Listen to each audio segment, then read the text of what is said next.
খ্রিস্ট আমার পরম প্রিয়জনেরা, কেন মানুষ কবরস্থানে যায়? কেউ যায় তাদের প্রিয়জনের সঙ্গে কথা বলতে, কেউ আবার কিছু খাবার বা পানীয় দ্রব্য নিয়ে যায় এবং কবরের ওপরে রেখে আসে। কেউ ঠান্ডা মাটিতে বসে পাথরের সঙ্গে কথা বলে, যেন তার পিছনে প্রিয়জনের আত্মা আছে। কিন্তু সত্য হলো, আত্মা কবরের নিচে নেই। শরীরটি প্রিয়জনের মৃত্যুর পর দেহ মাটির সঙ্গে মিশে না যাওয়া পর্যন্ত সেখানে থাকে, কিন্তু আত্মা নয়। তার জন্য পুরোহিত মৃত ব্যক্তিকে সমাধি দেওয়ার সময় বলেন, এই কবর যেন তোমার বিশ্রাম ভূমি হয়ে থাকে, যতদিন না প্রভু যীশু এসে তোমার দেহটি স্বর্গ মহিমায় মহিমান্বিত করেন। মৃত্যুর পর আত্মা ঈশ্বরের সম্মুখে দাঁড়িয়ে থাকে বিশেষ বিচার বা পার্টিকুলার জাজমেন্টের জন্য। তাহলে বড় প্রশ্নটি আসে, যদি আত্মা সেখানে না থাকে, আমরা কেন কবর পরিদর্শন করি? খ্রিস্ট আমার পরম প্রিয়জনেরা, আমি একবার এক মহিলার সঙ্গে দেখা করেছিলাম। তিনি তার একমাত্র পুত্রকে হারিয়েছিলেন। প্রতিদিন তিনি কবরস্থানে যেতেন, মাটিতে বসতেন, কথা বলতেন, খাবার দিতেন, কাঁদতেন। তিনি বিশ্বাস করতেন যে তার ছেলে তাকে শুনছে। কিন্তু সময়ের সঙ্গে সঙ্গে আমি কিছু লক্ষ্য করলাম, যত বেশি তিনি কবরস্থানে যেতেন, তত বেশি তার হৃদয় খালি হতে লাগলো। কারণ তিনি বুঝেছিলেন যে মৃতদের মধ্যে খুঁজেছিলেন যাকে, তিনি জীবিত।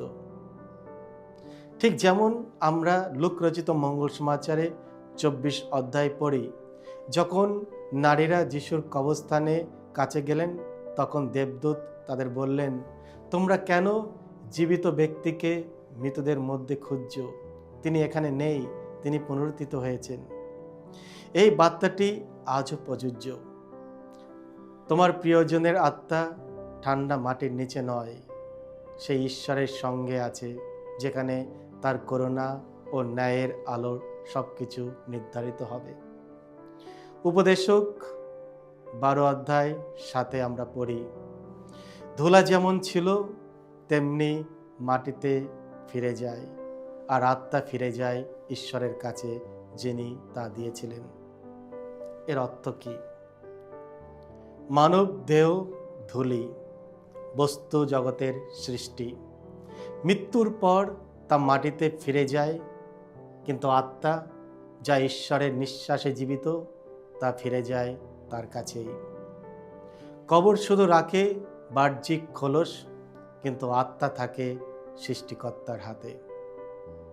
লূক রচিত মঙ্গল সমাচার 23 অধ্যায় আমরা দেখি, ক্রুশে ঝুলে থাকা সেই গুড থিপ, ভালো দস্যু যিশুকে বলেছিলেন, প্রভু, যখন আপনি আপনার রাজ্যে প্রবেশ করবেন, আমাকে স্মরণ করবেন। যিশু তাকে উত্তর দেয়, আজই তুমি আমার সঙ্গে স্বর্গলোকে প্রবেশ করবে। সেই দিনই যিশুর অসীম দয়ায় সেই অনুতপ্ত আত্মা স্বর্গে প্রবেশ করে। তবে এর মানে এই নয় যে সব আত্মাই মৃত্যুর সঙ্গে সঙ্গেই স্বর্গে যায়। মণ্ডলী আমাদের শেখায় যে অনেক আত্মা যদিও মুক্ত, তবু ঈশ্বরের উপস্থিতিতে প্রবেশের আগে তাদের এক চূড়ান্ত পরিশুদ্ধ, অর্থাৎ পর্গাটরির অতিক্রম করতে হয়।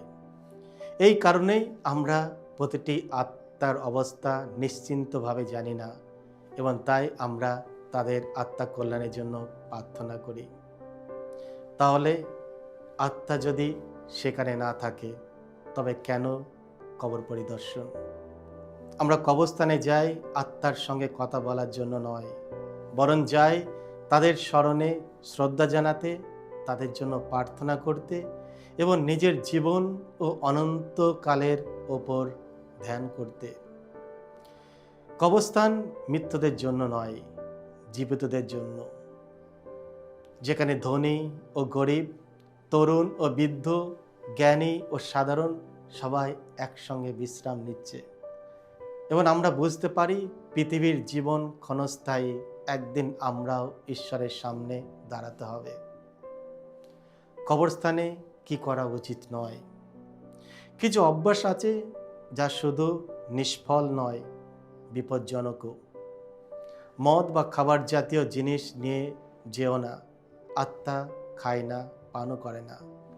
এগুলো পৌত্তলিক ঐতিহ্য থেকে এসেছে, ঈশ্বরের সঙ্গে এর কোনো সম্পর্ক নেই।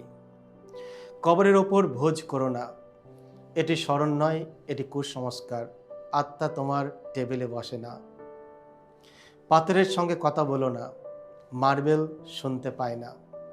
সত্যিকারের বন্ধন হয় বিশ্বাস, প্রার্থনা ও আশার মাধ্যমে, যা কমিউনিয়ন অফ দ্য সেইন্টস বা সাধু সাধ্যদের মিলনের মাধ্যমে সম্পূর্ণ হয়।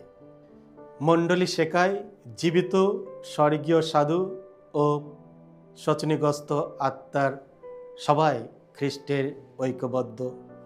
ঈশ্বর আমাদের কথা শোনেন এবং আমরা আমাদের প্রয়াতদের তারই হাতে অর্পণ করি।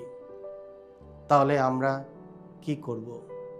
প্রথমত, যখন তুমি কবরস্থান পরিদর্শন করো, প্রার্থনা করো। যখন তুমি কবরের সামনে দাঁড়াও, পাথরের সঙ্গে কথা না বলে তুমি বলো, হে প্রভু, আমার পিতা, আমার মাতা বা আমার বন্ধু, আমার আত্মীয়ের আত্মাকে চিরশান্তি দান করো এবং তাদের ওপর তোমার অনন্ত আলোর জ্যোতি বর্ষিত করো। এই প্রার্থনা খুবই শক্তিশালী। মণ্ডলী বিশ্বাস করে আমাদের প্রার্থনা শোচনীগ্রস্ত আত্মাদের সাহায্য করে এবং স্বর্গের সাধুগণকে আনন্দ দেয়। দ্বিতীয়ত, ভালো সময়ের স্মৃতি মনে রাখো এবং সব কিছুর জন্য তাদের প্রতি কৃতজ্ঞতা হও এবং এমনভাবে বাঁচো যেন একদিন তুমিও তোমার প্রিয়জনের সঙ্গে আবার মিলিত হও স্বর্গীয় পিতার গৃহে, যেখানে আর কোনো অশ্রু থাকবে না, মৃত্যু থাকবে না, থাকবে না বিচ্ছেদ। তুমি কি একটি পাথরের সঙ্গে কথা বলছো না ঈশ্বরের সঙ্গে? কার্ডিনাল রবার্ট সারা এক সম্পাদকীয়কে এই প্রশ্ন করেছিলেন এবং এই প্রশ্নটি প্রতিটি খ্রিস্টীয় ভক্তদের হৃদয়ে প্রতিধ্বনি হওয়া উচিত। অনেকজনের জন্য এই কবর পরিদর্শন এক যান্ত্রিক অভ্যাসগত কাজ হয়ে দাঁড়িয়েছে। আমরা ফুল হাতে, চোখে অশ্রু, হৃদয়ে ভার নিয়ে উপস্থিতি হই, পাথরের সঙ্গে কথা বলি যেন প্রিয়জনরা আমাদের কথা শুনছে। কেউ কেউ খাবার, পানীয়, ব্যক্তিগত জিনিসপত্র রেখে যায় কবরের ওপর, যেন তারা সেই ছোট জায়গায় এখনো বাস করছে। কিন্তু কার্ডিনাল সারা আমাদের সামনে এক গভীর ও মুক্তিদায়ক সত্য তুলে ধরেন। তিনি বলেন, আত্মা সেখানে নেই। এটি কঠোর বা নিষ্ঠুর নয়, বরং গভীরভাবে সান্ত্বনাদায়ক সত্য, যা পবিত্র শাস্ত্র ও ক্যাথলিক চার্চের প্রাচীন শিক্ষায় ভিত্তিতে গড়ে উঠেছে। উপদেশক 12:7 যখন সলোমন লিখেছিলেন, ধুলি যেমন ছিল তোমার মাটিতে ফিরে যায়,